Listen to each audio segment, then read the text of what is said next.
Assalamu alaikum everybody. This is the second session, lab session of assembly language, and we'll be doing basic programming and applying it using different methods. So let's briefly talk about this assembly language first. It's the most basic language that is available for any processor, and a programmer works only with the operations implemented directly on the processor. Assembly language lacks the conveniences such as variable functions which are available in high-level languages, but it is the most powerful computer programming language available. If you learn assembly language, then it's give you the insight required to write effective code in high-level languages, and it is a time well spent for every serious programmer.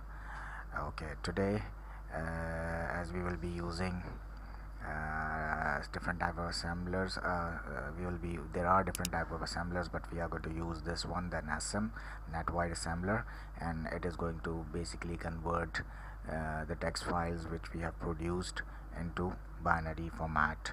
And for that, for using and writing assembly language programs, we need to understand the architecture of your compute microprocessor first, and for that we'll go step by step.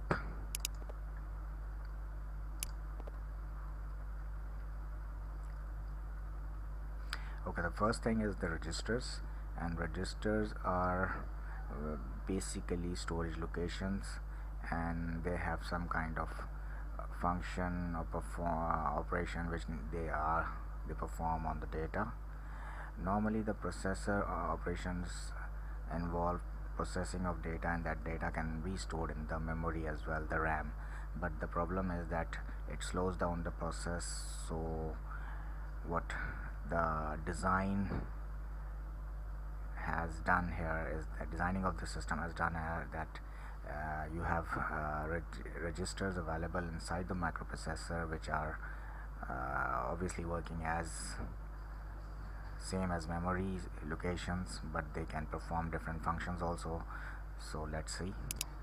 Okay, registers, as I told you, that are storage locations, and basically the registers store data elements for processing without having to access the memory, and a limited number of registers are built into the processor chip, that is that they are present inside the microprocessor chip.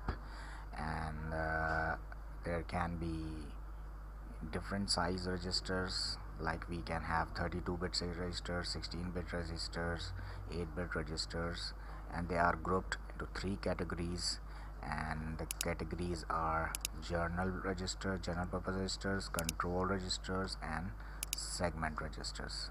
These are the 3 categories which you will find, and in 8086 architecture we have around 14 registers, out of which 4 are general purpose registers, and we are going to discuss today only on the general purpose registers. In the later sessions we will be discuss the control registers and the segment registers.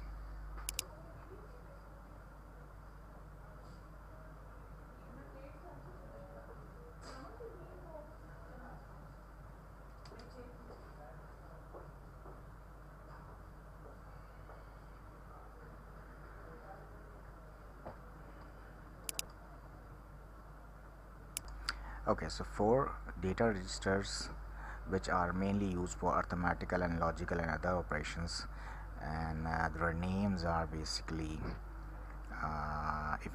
if you use them completely as 32-bit register, then their names are EAX, extended AX, extended BX, extended CX, and extended DX.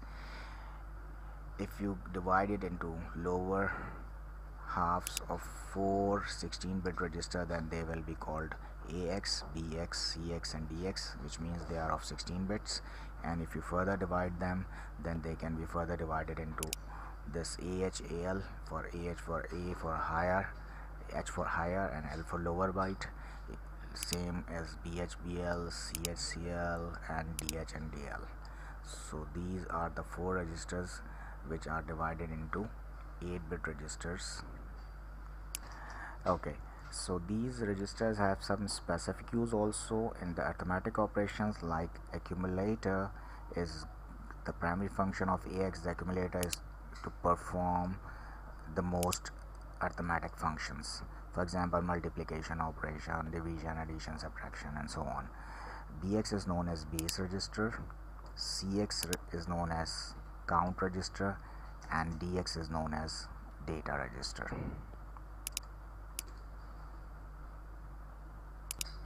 Okay, so as I said earlier, that AX register is basically for the arithmetic operations, and BX can be used as for indexing purposes. We'll discuss about this later on. Then we have CX, which is used in looping and counting and in iterative operations. And finally the data register, the DX, which is as they want, they can use it.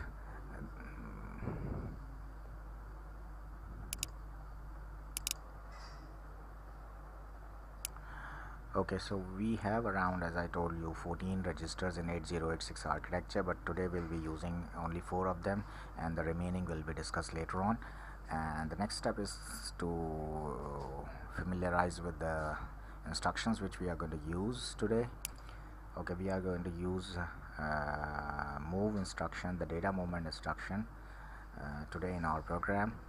And this pattern is move destination and source, and destination and source can be register, any of the 4 registers which we have discussed earlier, or it can be a memory location. But today we are only going to use registers for our sample program. Okay, finally the DOS box. I hope you have already watched the previous session video and installed it in your system. Anyway, I'm going to just briefly tell you about the interface. It's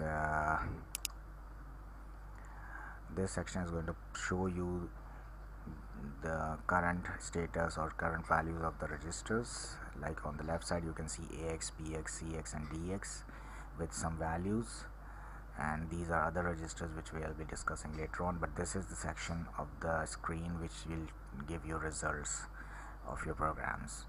This section will show you the program, and the highlighted one is the instruction which is going to be currently executed, and you will be using F2 key to execute a single instruction. Okay, so this is the and as the time will go and we'll proceed, we can understand what the flags does and what other things are showing here. Okay, so this is the interface. Now this is a sample program, and I have used move instruction here, and you can see AX, BX, CX, DX, all the 4 general purpose registers or the data registers are being used in this program. And let's see what happens. First instruction is move AX, 02. AX is the destination register and 02 is the data which you want to move into AX register. So direction of movement is from right to left. Okay, so what happened is that once you move, when this instruction is executed, if you check the contents, you will find this in AX. Actually it is going to be like this because it's a 16-bit register, and the remaining registers will have some kind of value, some data, but we don't know because this was the first instruction which we were executing. In the second instruction we have moved BX04, which means this will remain as it is, and this will become 0004, and the remaining we don't know. Move 06 means this is going to be same, this is going to remain as it is, this will become 006, and this we don't know.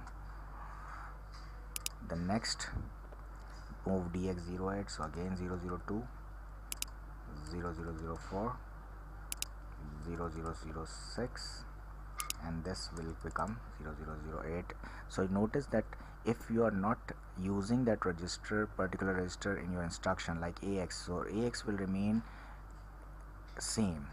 Okay, the only affect that register will be the one which is used in the instruction, right? So this is how you load the data or move the data into different registers. Then we can see another instruction where I have used two registers, move AX and DX.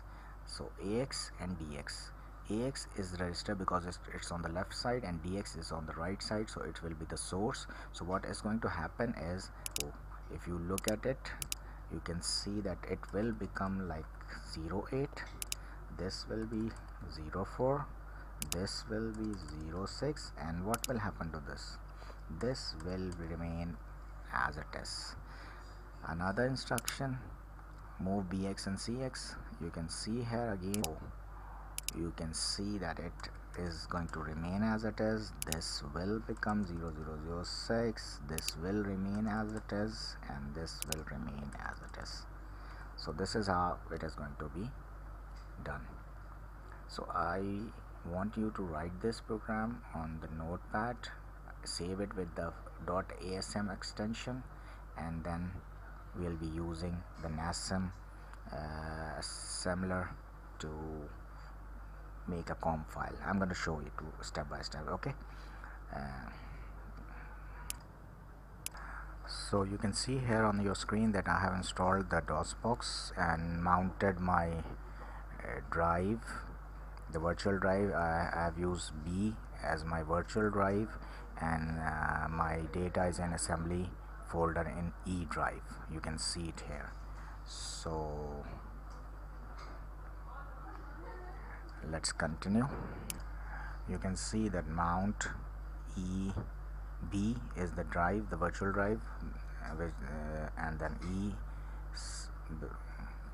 colon / assembly is my folder, and you can see the message drive B is mounted as local directory E assembly. That means that when I access drive B, I'm going to get this directory. So I'm going to put this B colon and try to use the B drive. So I'm going to type B colon, and once I do that, I will be able to access B drive. See, and then if I put dir there, the directory, this is going to show me all the files which are present in my drive, and I will be using the AFD for the debugger and other files which I have saved as a ASM file. You can see here ASM files which will be used later on. Okay, let's see the next step, what we are going to. Okay, all the instructions are same which I have explained earlier, and the only thing which I have added is this thing, that I have added this move AH, 4CH. 4CH is the service of interrupt 21H, and it is service to terminate programs, and normally the services are always placed in AH register before it can be executed, but we are going to talk about it later on. Right now what I want to show you is that once I have saved this program, you can see it's here, first.asm file is present here, and then the next step is to assemble it. Okay, for assembling, you are supposed to be in B drive, that's you have to make sure. Then you can see that NASM first.asm is my file name, then -o is for output file, and first.com will be my output file, and this is what is the pattern in which you have to give the command. The next step will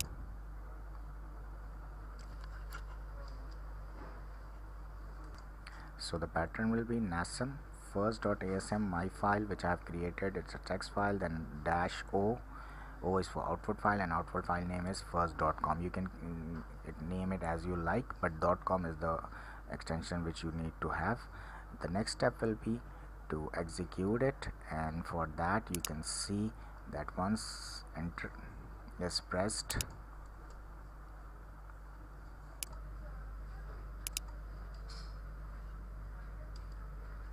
you can see here that it has been assembled.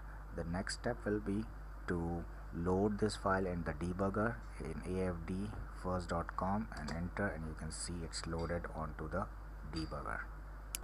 Okay, so you can see here that your program is right here, and it is move AX002, move BX0004, move CX0006, 008 is DX, and move AXDX, move BXCX, then move AH4C, and interrupt 21. This was the complete program, and the highlighted one instruction is the one which is going to be executed when you press F2 key here.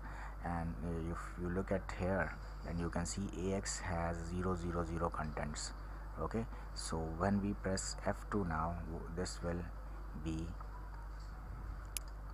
so once you press F2, see this highlighted bar have moved to the next instruction, and if you go and check this AX register, you will see that its contents now become 002. In the next, you can see once again X, if it is pressed F2, then you can see the content of BX becomes 4, and then F2 again, the contents of CX becomes 06, then again F2, content of DX becomes 08, and the highlighted bar is sliding down. The next instruction is move AX and DX. As I told you, the content of DX will be overwritten on AX, so let's execute this one, and you can see now that it has been moved to AX, and AX now becomes 08. And if you move the next, then you can see that it was BXCX, so CX contents were moved to BX. So this is how it is going to happen internally. Then the next instruction is move AH4C. 4C, as I told you, is the instruction, is the service for the termination of a program which we are going to apply.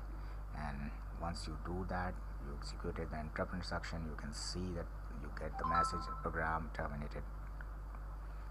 So this is the steps, the process which you have to apply to run your second lab programs. Okay, I hope there is no confusion now. Apply it and get ready for the next session. Thank you.